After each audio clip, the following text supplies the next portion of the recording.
My name is Rebecca Joe, and this is the second class of Rhythm and Order. So you're starting to get yourself set. You can gather any props that you'd like. I use 2 blocks, a strap, a blanket, as well as a sandbag. Use what you have available to you and modify as you like. We'll start today in a more active practice, beginning just with some quick grounding and settling in. As we start to move, we're really starting to play with pacing, and what we're going to really be utilizing this play of pacing for is to see where we sit well. You have your own rhythm and you have your own pacing and you have your own environment that you have to play off of. When we use our yoga practice as this metaphorical practice for life, what we really start to do is explore the ways that we can naturally sit within the world, what our point of homeostasis is, what our point of balance is. For some of us, that's going to be a little bit more elevated. For some of us, that's going to be a little bit more grounded depending on our constitution. And then we start to play with how we bring ourselves up and how we bring ourselves down and shift our rhythm to harmonize with our environment. When we play with harmony, what we're really playing with is patterns and beats and timing. Timing has a structure to it. Timing has an order to it. When we start to organize ourselves around that structure and that order, we then begin to explore and play a little bit more outside and around it. When you're a musician and you're learning a new instrument, or not a musician yet and learning a new instrument, you have to be a little bit diligent with the practice. You have to learn the steps, and it can be a little bit boring sometimes. It can be a little bit frustrating sometimes. But as you start to learn the steps, you then are able to play and explore from there. Because you have the structure, you have the organization, you've cut out some of the noise of what doesn't work for you. You learn, say, your 5 notes and your ways to strum whatever instrument you're playing. I am not a musician. And then you can take that little set and start to rearrange it and start to play with it. And that's where we really start to develop creativity. I think sometimes we forget that creativity is really a process of order and organization. It requires us to gather all of those pieces, put them in order, see what works, see what doesn't, edit it out, sort through it, process it all in order for it to become something that is of value. When we're in the season of fall, we're working through the metal season, and this is really a season about alchemy. And when we process something that's a crude metal, a raw material, or even a physical space within our body, and we start to refine it and we start to sift away the muck and all of the things that are not that thing as we refine it and create, this gold little piece of valuable, whatever that is for you, whether that's an expression, an art piece, a conversation, a relationship. It goes through this process of alchemy. So as we're going through these practices and we're playing with our heartbeat, we're playing with our nervous system, we're playing with different techniques and tools and kind of seeing what works for us as individuals in our rhythm, it's really that process of internal alchemy. We're starting just in a little seated position. Rest your hands on your thighs. I have strapped around my legs, and I just have the strap fitted around the legs to hold everything in to start to create a sense of binding. You don't have to do that. It really just gives an extra layer of grounding. As you settle in, feeling the ground beneath your legs. If the bend of the knees doesn't work for you, you can sit with your legs crossed. You could even sit in a chair for this part. Go ahead and bring your hands together when you're ready and just start to rub your palms. Find tangible sensation and starting to notice that change of alchemy within the body. And then placing your hands over your eyes when you're ready. Feel your breath moving a little deeper. Feel the warmth of your hands moving into your face. Soften your eyes. So as we turn our gaze a little bit more internally, we look in through the periphery. We look in through the outer spaces, through the shadows, with a soft gaze. And then releasing your hands as you're ready. Rest your palms to your thighs. Taking a deeper breath in through your nose, exhaling through your mouth.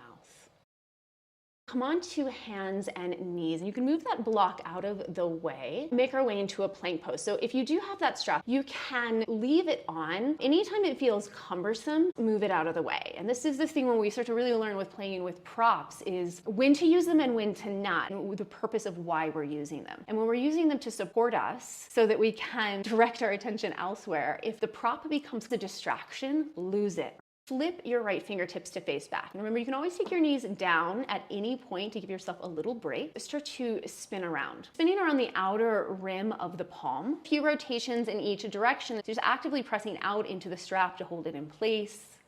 And then you can start to pull your hips back a little bit to stretch the wrists any amount. and then you'll switch hands. And again, you can always flip your left fingertips back with your knees down and then come back into plank, or choose to keep the knees down if that is best for you. Spinning around.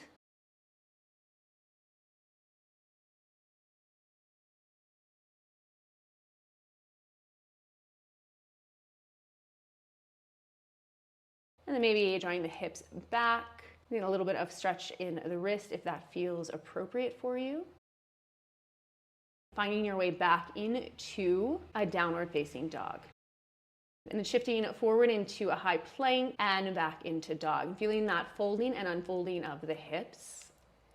And then settling back into your dog. Take a pause here. Keep a bend in your knees. Feel that outward press into the strap if it's there. So you find a frame from your right sitting bone to the back of the left knee, and from your left sitting bone to the back of your right knee.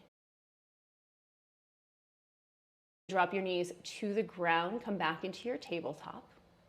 Your choice, either fingertips stay forward or flip both of your wrists, your fingertips face back. Move just through a few slow rounds of cat-cow to begin. Now we're gonna do quite a bit of cat-cow today, so take breaks whenever you need, and this is really a good time to play with pacing. You can play with going fast, see how that feels for you. You can slow it down and see how that feels for you. And then choosing the rhythm that really harmonizes you today. Now I wanna call attention, this is a really great thing about being able to do this voiceover on video, is that I can actually critique my own alignment here. And using that to give you an example of how to adjust. And if you can see, my wrists are pretty far forward of my shoulders. And if I were to slide my hands back, I would have a little bit of a better frame and structure, right? And it's expressing itself through the tension in my upper back and my neck and an inability to fully move through this wave. Right? And so this is not about a judgment, this is just about learning how to support ourselves better, how to hold ourselves up so that we can find more freedom in the creative wave of motion.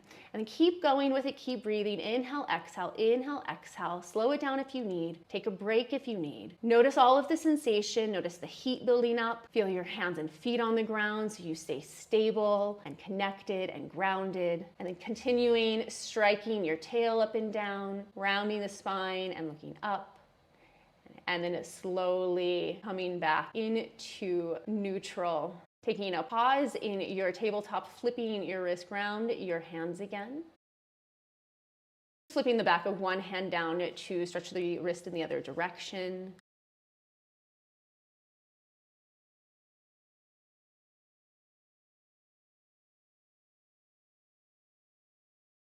Sit back for a moment, grab a couple blocks, a few variations of a shoulder stretch. First version, take the blocks flat, bring the back of the elbows onto the block about shoulder distance, palms together, and then walk your hips back so they land right over your knees. If you want to go into that a little bit more deeply, you can either take the blocks up a level or set them up on the highest height and put one in front of the other. Eagle wrap the arm, right arm underneath the left, bottom elbow is going to come onto the furthest block, and then you'll wiggle yourself back. You want to be pretty close to the blocks to get yourself set in place. Whichever variation you choose, that you make sure that you're really stable and held on the block. Now you can take your chin over your left shoulder to give yourself a little more space, to put a little bit of pressure on your thyroid gland.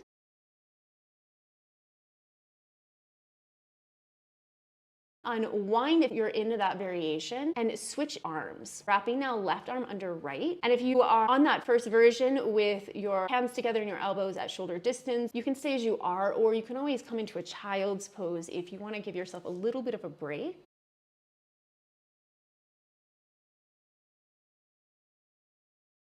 Slowly bringing yourself back out. You can sit back on your heels. I like to take these opportunities to these little toe stretches. If that's not a great thing for your feet, you can always just sit back on the tops of your feet. Take the blocks now side by side on the middle height, and we're gonna set ourselves up into a forearm plank. Bring the top of your thighs and pubic bone around that area onto the block, and you can kind of play with the placement so that you feel more supported in your legs. And you're not laying on the block, it's really creating a boundary so that your hips don't dip.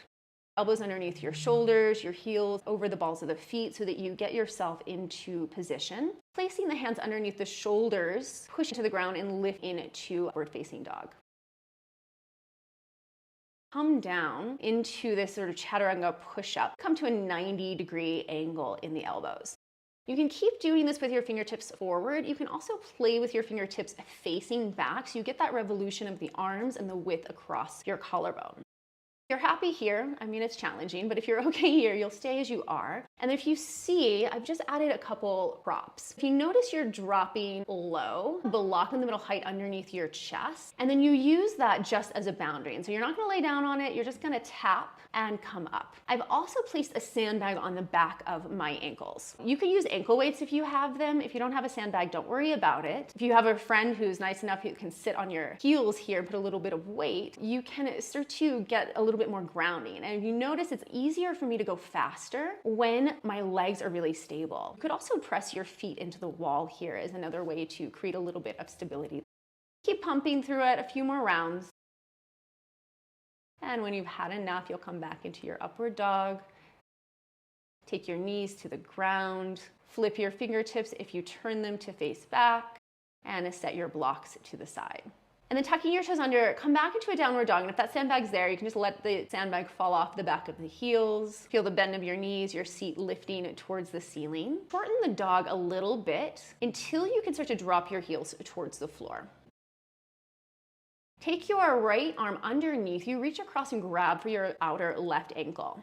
And then you can come in and out of this 2 or 3 times just to really feel a good rotation. Plug your left palm into the floor, lift your right sitting bone, and then you might bend your right knee, bring your knee alongside your shoulder to offer you a little bit of support as well as leverage. And you can press your right knee into your shoulder to revolve you.